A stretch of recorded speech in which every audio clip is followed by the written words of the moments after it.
Olá, você que chegou até aqui de alguma forma. Saiba que há um milagre, porque esse canal está censurado tanto nas buscas quanto na monetização. Mas não é porque eu não ganho nada com esse canal que eu vou deixar de emitir a minha opinião e também não vou deixar de expor o que está acontecendo.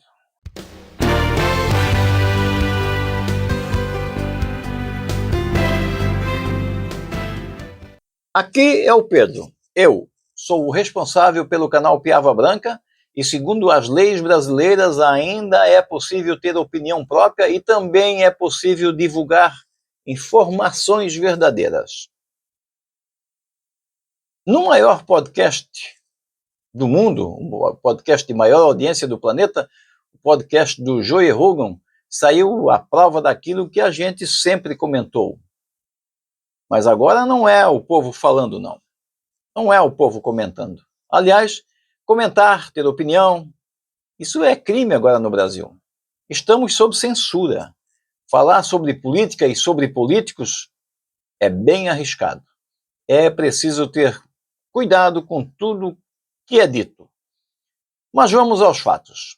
No maior podcast americano, o entrevistado é um ex-funcionário do governo americano. Em um trecho de aproximadamente 5 minutos de vídeo, o que ele fala é simplesmente bombástico. Um ex-funcionário do governo americano afirma que houve interferência dos Estados Unidos nas eleições brasileiras de 2018 e de 2022. O denunciante afirma que o governo americano criou uma estrutura de censura na internet do Brasil para impedir a reeleição do presidente Jair Bolsonaro. Essa estrutura incluiu a criação de um tribunal de censura e o financiamento de universidades e ONGs para promover a censura.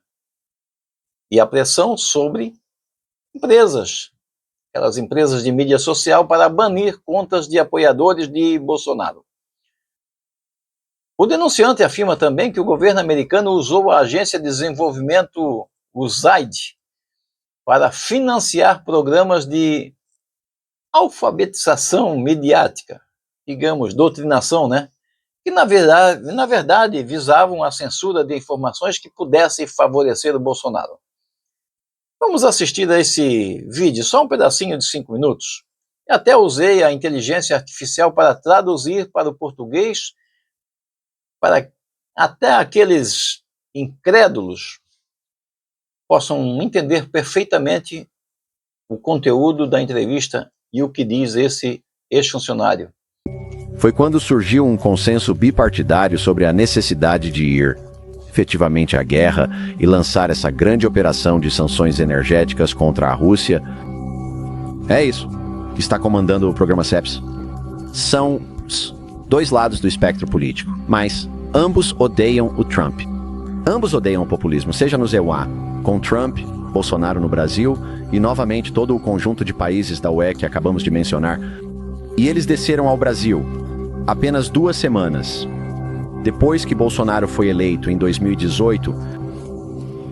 O Atlantic Council e o NED realizaram todas essas reuniões sobre como Bolsonaro só ganhou basicamente por causa das mídias sociais e chats criptografados de ponta a ponta, como WhatsApp e Telegram, e que precisamos basicamente parar a presidência de Bolsonaro em seu caminho e impedi-lo de ser reeleito, criando uma infraestrutura de censura no Brasil.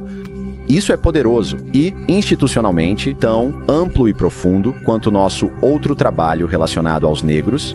Então, o NDI, que eu devo notar, Hunter Biden estava no conselho consultivo do presidente do NDI, a ala da CIA do DNC.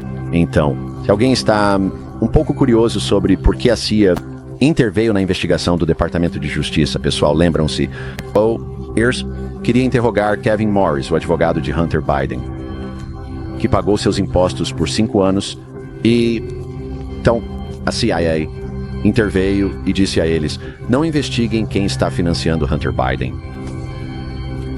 Eu acho curioso que a ala do DNC da CIA, Hunter Biden, estivesse no conselho consultivo do presidente Mas então o NDI cria essa rede de coalizões chamada D4D, Design for Democracy, e o Design for Democracy, em conjunto com esse programa CEPS, passa a trabalhar com o Tribunal de Censura de Moraes, o Voldemort da censura no TSE deles.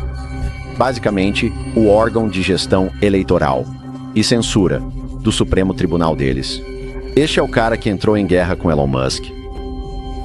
Eles ajudaram aquele tribunal de censura a montar uma força-tarefa de desinformação e seus próprios ativos institucionais foram colocados no comitê consultivo do Tribunal de Censura Brasileiro para direcionar as políticas de censura da mesma instituição que baniu. O X do Brasil, que confiscou os ativos da Starlink, eles trabalharam com as universidades, FGV, DAP e outras universidades brasileiras muito significativas. Eles montaram centros de desinformação lá e conseguiram publicar lideranças acadêmicas no Brasil sobre a necessidade para aprovar leis contra a desinformação. Seus próprios bolsistas e operativos do NDI estavam testemunhando publicamente no Parlamento Brasileiro sobre a necessidade de aprovar essas leis. Eles estavam falando publicamente com os grupos da Associação dos Procuradores no Brasil, dizendo que precisam processar a desinformação sobre isso. Eles estavam financiando milhões de dólares para instituições de mídia brasileiras para promover a censura na internet e para promover efetivamente a proibição de qualquer conteúdo pró-Bolsonaro nas redes sociais ou em chats criptografados de ponta a ponta. Internews promove alfabetização midiática e combate à desinformação no Brasil. Globo, veículo de mídia, braço de projeção de mídia, financiado pelo governo, para promover programas de alfabetização midiática, programas de integridade da informação e programas de combate à desinformação no Brasil. Então, em todos os níveis, as empresas de mídia brasileiras se associaram à Globo, por exemplo, o maior veículo de mídia do Brasil, as instituições de mídia, as universidades e líderes de pensamento, os políticos, os juízes, eram um espectro completo. Era a mesma coisa que fazemos quando tentamos mudar o regime de um país. A propósito, isso está no Estatuto da USAID. Essa é uma das razões pelas quais eles conseguem escapar com isso. No Estatuto da USAID, permite que a USAID desenvolva capacidades para realizar a chamada reforma do judiciário, o que significa influenciar as leis e a estrutura dos juízes e, para poder ter nosso dinheiro de ajuda externa, aprovar leis ou fazer mudanças estruturais no sistema judiciário lá, e foi isso que a CEPS fez. Essa organização de censura ligada ao Departamento de Estado e à CIA, eles desenvolveram uma estratégia que chamaram de EMBS, órgãos de gestão eleitoral, que basicamente se concentra no sistema judiciário de diferentes países, que são responsáveis por adjudicar eleições, para que eles desenvolvessem uma capacidade de censura para censurar a habilidade das pessoas de questionar suas eleições. E eles tiveram todas essas reuniões com as partes interessadas. Alguns deles são realmente engraçados. Alguns deles disseram que, bem, alguns de nossos parceiros do EMB não queriam, na verdade, não achavam que poderiam fazer isso. Eles não conseguiram convencer os outros stakeholders políticos em seu país para aumentar a capacidade de censura, e eles os aconselharam sobre como poderiam usar a retórica de forma inteligente para disfarçar os programas. Não chame isso de programa de combate à desinformação, se você acha que isso vai causar muito alvoroço. Em vez disso, chame simplesmente de comunicações estratégicas. Olha, toda agência do governo tem algum tipo de ramo de assuntos públicos, alguma capacidade de comunicação, basta dizer que isso é para monitoramento, e se envolvendo em comunicações estratégicas, e então você pode sinalizar em massa as contas dos opositores políticos do Departamento de Estado do ZEUA. Eles querem impedir que eles ganhem a eleição. Os oponentes políticos do Departamento de Estado, eles querem impedir que ganhem a eleição. Nossa... Então, o que você achou? Qual o interesse desse ex-funcionário do governo americano em expor essa bomba?